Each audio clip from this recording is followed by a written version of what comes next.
95 overall rating. The top cornerback rating in this year's game belongs to Jalen Ramsey. He was rated 97 overall. So there we go with the top two. Ryan Clark, bringing you in here.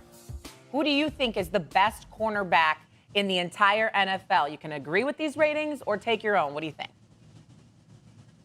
So I don't disagree with these ratings at all. I mean, I think when you look at Jalen Ramsey's and Jair Alexander's total careers, it places them atop this rankings. But let's think about last year. Let's think about the emergence of Patrick Surtain II out there in Denver. This was a guy that could do absolutely everything. A dude that in his first matchup with Devontae Adams stuck to him like glue. So much so, Devontae said he had to go out and prove that Pat Surtain wasn't ready yet because it was that sort of performance. He's great in press. He plays the football down the field. He's 6'1 plus 200 pounds and can do absolutely anything. Sauce Gardner, who was the defensive rookie of the year, is as sticky gets. He's a dude that will also be up there in the rankings when it comes to the cornerback position.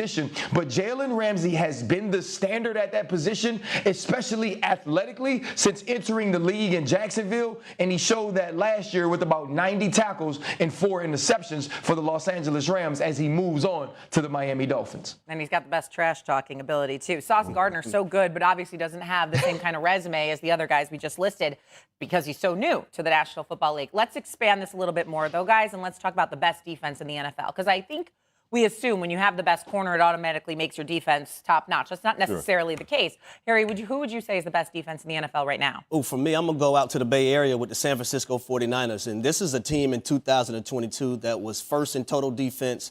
They were first in a lot of other things. Actually, they were second in run defense, second in takeaways, first in points allowed per game, 11th in sacks, on top of having the reigning Defensive Player of the Year, Nick Bosa, who led the league with 18.5 sacks.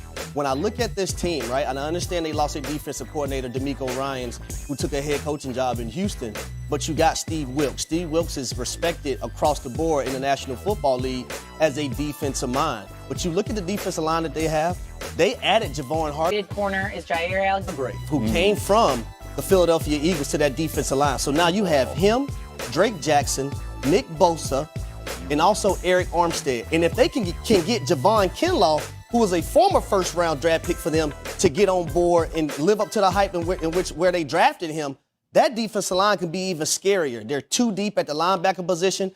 But, RC, I'll say this. They have a guy at the safety position who has long hair, and you played with a guy at the safety position who also has long hair, named Hufanga, who happens to mentor that guy in San Francisco who takes chances and is very instinctive and make plays across the board for the San Francisco 49ers. So that's why I have them as my number one team in the defense going on the defensive side going into the 2023 season.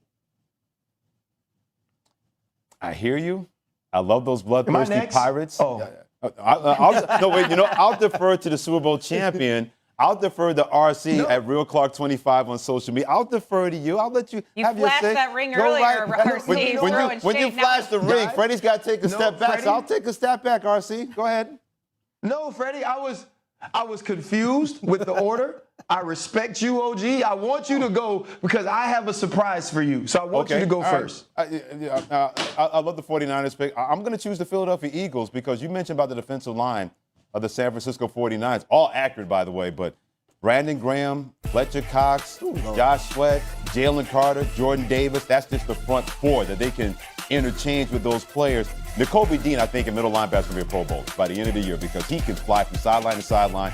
You don't have to take him out on pass coverage. He can cover running backs. He can cover tight ends. He's a hit machine that's going to be there for the Philadelphia Eagles. And I didn't mention Hassan Reddick.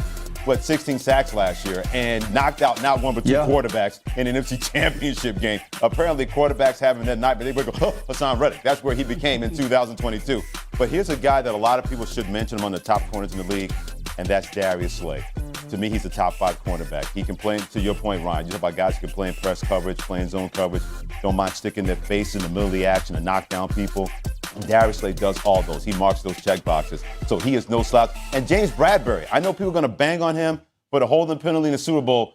He was pretty damn good in that Super Bowl against those guys called Kansas City, where he is not a slouch on the defensive side. So the 49ers are terrific. There's no doubt about that. But that Eagles defense, when they get after people, and I think they're going to be even better this year, and they were number 2 in total defense behind the San Francisco 49ers, I'll take that gangrene, not the Jets gangrene. That's the best defense in football going into the season. Freddie, who's your favorite football team in the league? Well, Shay and I had this conversation. I have 2 teams. They are the Jets and the Cowboys. I'll explain later. Wow. Cowboys fan. And you go with the Eagles, huh? That has to hurt. I should be That has to morally hurt. opposed But you know what? to saying EAGLES Eagles, but, game got to recognize game. But you know what? I'm here to save the day. The number 1 defense in the NFL will be the Dallas Cowboys. And I know it's going to be like, oh, we're always hyping the Dallas Cowboys. They're this, they're that. But nah, they have Dan Quinn. And when you look at what they've been from a turnover perspective the last 2 years, that was a huge reason why this team under Kellen Moore led the league in scoring. It wasn't that they were just so explosive and they made so many plays. It was that they turned over the football, either scored or put their team in scoring position. And I remember, there was this time that you just said, let's just throw the football away from Trayvon Diggs, not give him a chance to make interceptions because Anthony Brown is over there. Guess who's on the other side now? Former Defensive Player of the Year, Stephon Gilmore, a guy who showed last year in Indianapolis he still has the chops to be a big-time corner, and now he's the second corner on that team. Deron Bland, who was drafted in the 5th round last year, he had to play outside a little bit because of some injuries, some things with Anthony Brown, is going to be a standout nickel corner throughout his career in Dallas. And don't talk about the 3-headed monster at safety, Donovan Wilson, killer. Jaron Kearse, killer. Malik Hooker, sideline to sideline in the middle of the field. And I've talked about all of these things and all of these people. I keep forgetting who rushes the passer in Dallas. Help me out, Freddie. What's that guy? I think he wears double sticks. Yeah. Oh, yeah, number he 11. plays for Dallas too? Yes, he does. Oh my God. He plays for I forgot that he played for. That was crazy. That escaped me. And you know what? The Dallas Cowboys, right? The Dallas Cowboys, they always go for flash. You remember that? Jerry Jones is going to make a mistake in the draft. But you know what? The Dallas Cowboys weren't great in the interior defensive line last year. Ozzie Smith. Freddie, I know you're a fan, Freddie. Freddie, who they draft in the first round? Ozzie Smith, defensive tackle out of Michigan. What did he play? Yeah, he's defensive tackle. He plays defensive tackle? They didn't go for the sexy pick. They went for the pick that actually makes the team better? Yeah. Oh my! Who are the Dallas Cowboys? Nah, I say that to say, right?